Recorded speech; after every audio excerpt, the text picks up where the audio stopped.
Denise didn't want the ceremony to go too quickly, so I told her I would preach for a really long time.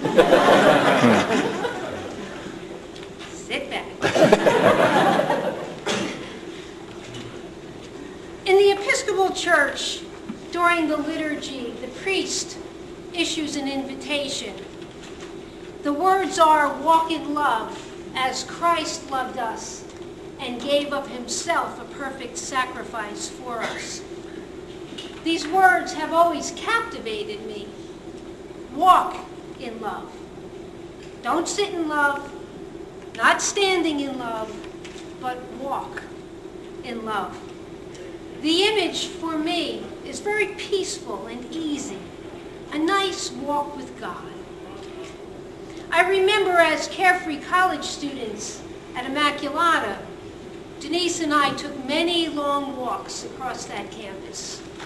It was a nice way to begin a friendship. It was peaceful and it was calming.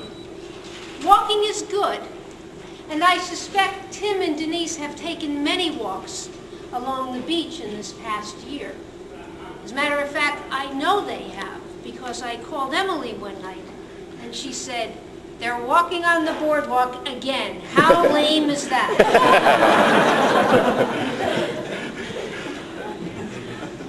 Walking is good for the body and the mind and the spirit, but walking requires some effort.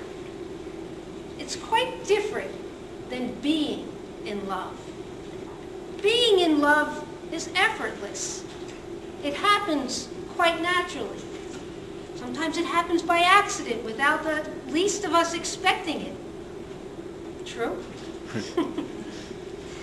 Being in love is very simply just existing, and it's wonderful, and it's an easy place to be. And for Tim and Denise, it is the gift from God that brought you here today, falling in love, just being in love. But you no longer want to simply just be in love. Today, you want to take that a step further, a little bit deeper. And so you come here today to get married. And not just be married, but to enter into a Christian marriage. And that requires a little more effort on your part. As Paul tells us, it requires compassion and kindness and humility and gentleness and patience and patience and patience. You've come here today not just to get married, but to enter into Christian marriage, which means you have a desire to make God a part of your life, a part of your relationship. And in so doing, you ultimately live out the commandment that Jesus gave us today in saying, "Love one another as I have loved you." It's not an easy commitment to make, because our meager hearts cannot possibly love one another the way Jesus does. That kind of love requires not simply placing God in the middle of a marriage. It means becoming entwined with God to the point where you're not sure where your marriage ends and God begins.